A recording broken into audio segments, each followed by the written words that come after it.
especially observant of the yellow. कहानी की शुरुआत में हमें बताया गया कि कनाडा में आबादी बढ़ने के कारण सरकार ने एक से ज्यादा बच्चा पैदा करने पर पूरी तरह से बैन लगा दिया है। किसी को भी दूसरे बच्चा पैदा करने की इजाजत नहीं है, चाहे उसका पहला बच्चा मर ही क्यों न जाए। जो भी इस कानून को तोड़ता उसे देश की सबसे खतरनाक जेल में डाल दिया जाता। तभी हम एक कपल को देखते हैं, जॉन ब्रेनिक, जो कि कभी सैनिक हुआ करता था। उसके साथ उसकी वाइफ केरन भी थी। केरन अपनी जैकेट में एक मैग्नेटिक वेस्ट पहनी हुई है। असल में केरन प्रेग्नेंट है और वो अपने बच्चे को कनाडा से दूर मेक्सिको में जाकर जन्म देना चाहती है। केरन अपनी मैग्नेटिक वेस्ट के कारण अपनी सच्चाई को छुपा लेना चाहती है, लेकिन चेकिंग में गार्ड ने उसे पकड़ लिया और केरन की सच्चाई सामने आ गई। अब गार्ड ने केरन को पकड़ने के लिए उसके पीछे कुछ कुत्ते छोड़ दिए। यह देख जॉन बीच में आ गया।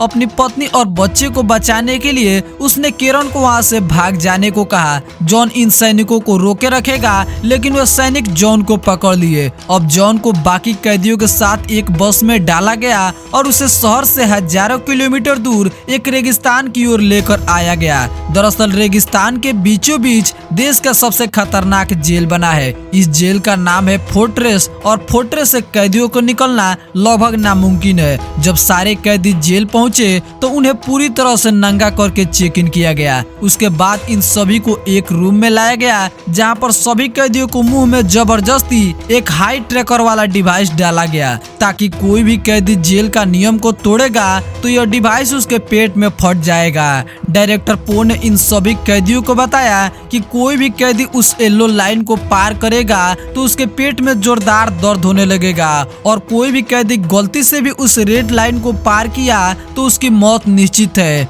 अब एक कैदी घबराकर उस येलो लाइन को पार कर गया तो उसके पेट में जोरदार दर्द होने लगा। अब यह देख उसे कुछ भी समझ में नहीं आ रहा था तो उसने रेड लाइन को भी पार कर गया, जिससे कि कैदी के पेट फूलने लगे और थोड़ी ही देर में उसका पेट ब्लास्ट हो गया। इसके बाद सभी कैदी लिफ्ट में बैठकर 30 फ्लोर नीचे गए, जहां पर जॉन अपनी जेलमेट अब्राहम से मिला। अब्राहम के साथ साथ उसने डीडी से भी मिला। अब्राहम ने जॉन को बताया कि गलती से भी वो सोते समय सपने न देखे, क्योंकि यहाँ पर सपनों को भी रिकॉर्ड रखी जाती है। इन सब के सोने के बाद जेड यहाँ पर चेकिंग पर आया। उसने जॉन को स्कैन करके उसके सपने तक पहुंच गया। जॉन सपने में अपनी पत्नी को देख रहा था। उधर डायरेक्टर पो भी जॉन को सपने को देख रहा था। उसने जॉन की पत्नी केरन को देखा और पो पहले ही नजर में केरन पर फिदा हो गया। चूंकि यहाँ पर सपना देखना अलाउड नहीं था तो पो ने जॉन के डिवाइस को ऑन कर दी, जिससे कि जॉन कहार उठा। अब अगले दिन मजदूरी करते वक्त मेडॉक्स नाम का आदमी एक आदमी का गलत फायदा उठाना चाहा। अब जॉन उसे बचाने के लिए उससे लड़ाई करने लगा। अब यह देख पो ने इन तीनों के डिवाइस को ऑन कर दी। इसके बाद इन तीनों को एक लेजर जेल में डाला गया और इनसे पूछा गया कि आखिर शुरुआत किसने की। अब वो आदमी मेडॉक्स से डरता था तो वह चुप रहा। अब जॉन सारे इल्जाम अपने सर पर ले लिया तो उसे डायरेक्टर पो के ऑफिस लाया गया, जहां पर पो केरन को नहाते हुए देख रहा था। और यहाँ पर हम यह जान पाते हैं कि जॉन के साथ साथ केरन को भी पकड़ लिया गया था और उसे भी इसी जेल में रखा गया है। डायरेक्टर पो ने जॉन और केरन दोनों को टॉर्चर किया। बाद में अब्राहम जॉन को बताया कि फ्लोर 1 और 2 में औरतें रहती है और शायद वहीं पर केरन होगी। अब अगले दिन काम करते वक्त जॉन और मेडॉक्स के बीच लड़ाई हो गई और इन दोनों के बीच कांटे की टक्कर में लड़ाई हुई। ऊपर से केरन ने जॉन को यहाँ पर देखा, लेकिन वह कुछ भी नहीं कर पाई। इधर जॉन ने मेडॉक्स को ऊपर से नीचे धकेल दिया, लेकिन मेडॉक्स ने किनारे को पकड़कर किसी भी तरह अपनी जान बचाई। उधर पो भी इन दोनों की लड़ाई को देख रहा था। उसने जॉन को मेडॉक्स को मारने को कहा, लेकिन जॉन ने मेडॉक्स को मारने से मना कर दिया और उल्टा ही मेडॉक्स को बचा लिया, जिससे कि पो काफी गुस्सा हो गया और मेडॉक्स के पेट के डिवाइस को ऑन कर दिया, जिससे कि मेडॉक्स का पेट ब्लास्ट हो गया। अब गार्ड जॉन को पकड़ पाते उससे पहले ही जॉन ने उस डिवाइस को डीडे को दे दिया। इसके बाद केरन को जॉन के पास लाया गया, जहां पर जॉन को एक गोल मशीन में बांधा गया था। दरअसल यहाँ पर केरन को जॉन को समझाने के लिए भेजा गया था, लेकिन थोड़ी ही देर में गार्ड वहां से केरन को लेकर जाने लगे। लगे। केरन के जाते ही जॉन का वो गोल मशीन चलने लगा और जॉन का दिमाग गड़बड़ होने लगा। उसके बचपन से लेकर ट्रेनिंग के दिनों तक की याद उसे आने लगी। 3 दिन बाद पो ने केरन को अपने ऑफिस बुलाया। उसने केरन को बताया कि मुझे नहीं समझ में आता कि जॉन अभी तक उस मशीन में कैसे टिका हुआ है, जबकि ज्यादातर लोग 1 घंटे में ही मारे जाते हैं। उसने केरन को यह ऑफर दी कि अगर केरन जॉन को तलाक देकर उसकी हो जाए तो वह जॉन और उसके बच्चे को भी रिहा कर देगा। अब केरन जॉन और अपने बच्चे को रिहा होने की बात सुनकर उसे न चाहते हुए भी करना पड़ा। जॉन को जब सेल में लाया गया तो वह बिल्कुल अब जिंदा लाश बन चुका था। वह किसी से भी बात नहीं करता था, यूं ही गुमसुम सा पड़ा रहता। उसके ऊपर अब दर्द भी असर नहीं करती। इधर हम केरन को पो के साथ देखते हैं, जो कि अब पो के साथ रह रही थी। एक दिन केरन ने पो को देखा, जो कि अपने पेट में कई ताड़े जोड़े रखा था। पता चला कि पो एक एडवांस ह्यूमन है, जिसे खाने और सोने की कोई भी जरूरत नहीं है, बल्कि महीने में वो एक बार भी तारे को अपने पेट में जोड़ लेता तो उसे महीनों तक की खुराक मिल जाती। जेल में पैदा होने वाले बच्चों के साथ भी यही किया जाता और उसे भी एडवांस ह्यूमन बनाया जाता, ताकि भविष्य में धरती पर इंसानों की जरूरत न पड़े और धरती के सारे लोग भूख प्यास से आजाद हो जाए। 4 महीने बीत चुके थे और जॉन के हालत में अभी भी सुधार नहीं हुआ था। अब्राहम ने जॉन को बताया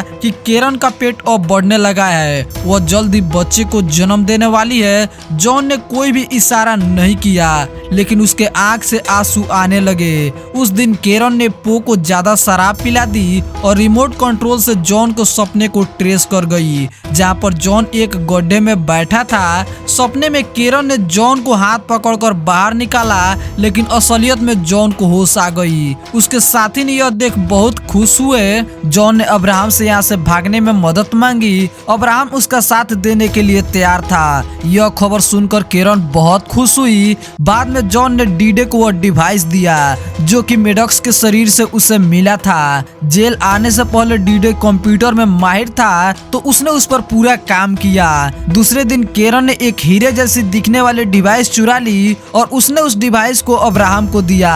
अब्राहम ने वह डिवाइस जॉन को दिया। असल में यह हीरे जैसी दिखने वाली डिवाइस इस जेल के पूरी एक डिटेल नक्शा है। सभी ने उस नक्शे को देखा और यह सभी जान गए कि इस जेल से निकलने के लिए कंस्ट्रक्शन साइट से वे निकल सकते हैं। अगले दिन अब्राहम ने उस नक्शे को उस जगह पर रख दिया।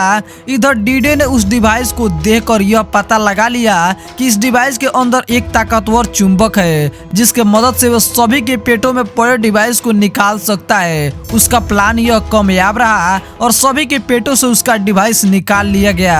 इधर पो ने देखा कि उसके पीछे कुछ गड़बड़ चल रहा है। वह जॉन की सारी सच्चाई को जान गया, लेकिन उससे पहले को कुछ कर पाता, रोबोट ने उसे बताया कि उसकी लापरवाही के चलते उसे डायरेक्टर के पद से हटा दिया गया है। इधर जॉन ने यहाँ से भागने का मुंड बना लिया। उसने सारे डिवाइस को एक जगह पाइप पर फिट कर दिया। उसके बाद सभी लोग एक साथ लड़ने का एक्टिंग करने लगे। रोबोट को जब यह पता चला कि सभी लोग लड़ रहे हैं, तो उसने उस डिवाइस को ऑन कर दिया। अब डिवाइस जो कि एक पाइप पर फिट था, तो पाइप में एक होल हो गया, जिससे कि सभी लोग वहां से भागने लगे। अब यह देख पो ने कंट्रोल रूम से पाइप के अंदर गर्म हवा छोड़ दी, जिससे कि ये सभी लोग पाइप के अंदर फंस गए। ऊपर से रोबोट भी इन लोगों पर हमला करने लगे। इधर अब्राहम ने केरन को लेने गया। उससे पहले पो वहां पर आ गया और उसने अब्राहम को मार डाला। तब तक काफी डॉक्टर वहां पर आ गए और केरन को यहाँ से लेकर जाने लगे। इधर जॉन भी काफी रोबोट को मार दिया और लिफ्ट में चढ़कर पो के पास पहुंचा।